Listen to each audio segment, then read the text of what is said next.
At 1:04 a.m., my phone lit up. "We know you spent $520,000 to save our house, but your sister doesn't want you at Thanksgiving." I stared at it. No thank you. No apology. Just a surgical extraction. Of me. I didn't argue. Didn't ask why. I just typed one word. Noted. And that was the night everything changed. Not for me. For them. I was 29 when I liquidated half my portfolio to save their home. They'd taken out loans they couldn't afford, gambled on bad decisions, and hid it from me until the bank was 3 weeks from foreclosure. Dad sounded broken when he called. Mom cried. I didn't hesitate. One transfer. Clean. Immediate. They kept their house. They kept their pride. And I thought, maybe I'd finally earned my place. My sister, Lila, said nothing. She didn't contribute, didn't thank me, just looked at me with that quiet resentment she'd perfected since childhood. I was the afterthought until they needed rescuing. Then I was the savior. Then, almost instantly, the ghost. It started with smaller things. Group chats without me. Family photos where I was conveniently out of frame. Then Mom's birthday. I sent flowers, heard nothing. Later saw a photo online, Lila holding the same bouquet, smiling. Caption read, "From the one who really knows me." I kept receipts, figuratively and literally. I knew my place, useful, not wanted.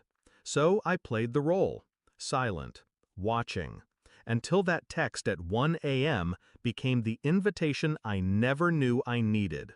They handed me the knife. I just decided where to cut. Step 1, legal ground. I never gave them the house. Not really. The transfer was through a holding company, mine. Legally, they were tenants, not owners. Buried in the paperwork was a condition. If familial estrangement occurs due to demonstrated emotional harm, the asset reverts to the donor. That line cost me $4,000 in legal fees. Best money I ever spent. Step 2, the freeze. Every monthly wire transfer, gone. The $30,000 gift they expected in January, canceled. The college trust I set up for Lila's son, dissolved. Funds moved to a new account, under my control. I wasn't punishing him, but I wasn't financing her. Step 3, exposure. I sent one package, just one, to every extended family member. A hardcover photo book, elegant, cream-colored. Inside, page 1, a scanned copy of the foreclosure notice. Page 2, the wire confirmation, $520,000, time-stamped.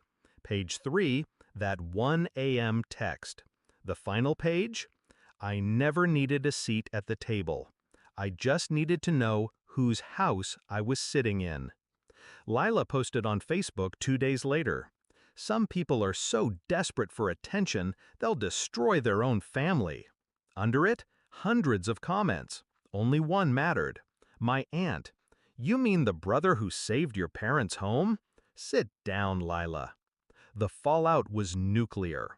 Mom called me crying, said she didn't mean it, said it was all a misunderstanding.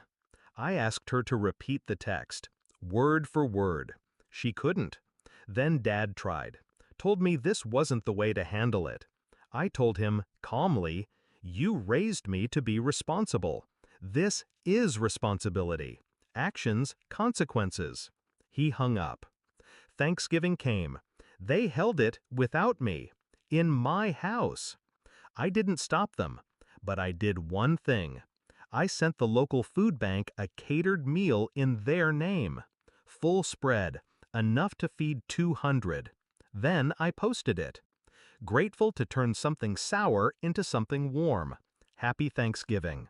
They saw it. I know they did. Christmas was quieter. The usual avalanche of cards and invitations, none came, except one, from my grandmother. She wrote, I don't understand everything, but I know this: the one who bails out the boat doesn't deserve to be thrown overboard. January came, and with it the final move: eviction notices. Not immediate. I gave them 90 days. Enough time to figure something out, but not enough to pretend nothing happened. Lila tried once more. She texted, "You're overreacting. You're being cruel." I replied, "No, I'm being exact." She didn't message again. They moved out in March. The house is quiet now, empty, but not abandoned. I haven't sold it, haven't moved in. I just let it sit there. Mine, a monument. Not to revenge, to memory. Sometimes, when I drive past, I slow down. Not out of sentiment, but clarity. They built a house on the foundation of my silence, then acted shocked when it crumbled. I'm not angry anymore. I'm awake. They thought I'd always be there, that I'd keep bleeding just to keep them warm. They were wrong. Now they know. Every time they sit at someone else's table, in someone else's house, feeling that chill they never noticed before, they'll remember the one word I sent at 1 a.m. Noted.